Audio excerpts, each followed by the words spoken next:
லிங்க புராணம் பாகம் 1. பஞ்சபூதங்களின் தோற்றம். முன்னுரை. தோற்றுவாய். சூதர் நைமிசாரண்யத்து முனிவர்களுக்கு லிங்க புராணத்தை விவரிக்கலானார்.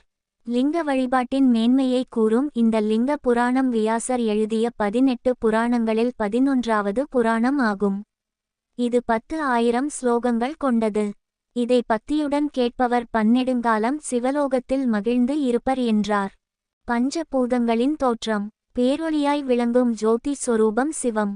அந்த ஜோதி லிங்கத்திலிருந்து அனைத்துலகுக்கும் ஆதாரமானதும் வேதங்கள் கொண்டாடுவதுமான லிங்கம் உண்டாயிற்று. தமக்கென வித்து ஏதுமின்றி அனைத்து உயிருக்கும் தானே வித்தாகி பிறந்திருக்கும் அப்பெருமானின் ஏவலாய் மாயையிடம் இருந்து மகத்தத்துவம் உண்டாயிற்று. அதனிடமிருந்து முக்குணங்களோடு கூடிய அகங்காரம் உண்டானது. தாமசம் எனப்பட்ட அகங்காரத்தினிடமிருந்து ஒளி எழுந்தது. பேரொளியிடமிருந்து ஆகாயமும் அதிலிருந்து காற்றும் காற்றிலிருந்து நெருப்பும் நெருப்பிலிருந்து நீரும் நீரிலிருந்து நிலமும் உண்டாயின. வைகாரிகம் எனப்பட்ட அகங்காரத்தினிடமிருந்து இந்திரியங்களுக்கு அதிஷ்டான தெய்வம் உண்டாயிற்று.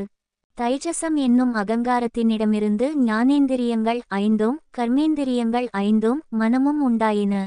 தத்துவங்கள் ஓர் அண்டமாகி பிரளய நீரில் மிதந்து கொண்டிருக்கையில் அதற்கு உயிர் உண்டாகி அதில் பிரம்மன் தோன்றுவார்.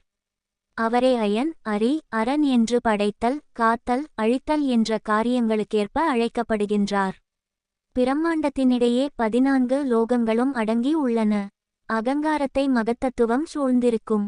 அதனை பிரகிருதி புருஷன் தன்னிடம் லயம் கொண்டிருப்பான். பிரளயத்தின் முடிவில் மூவரும் ஒன்றாக ஐக்கியமாகி விடுவர். தொடரும். வாழ்க வளமுடன். வாழ்க வையகம். ஓம் சிவாய நம.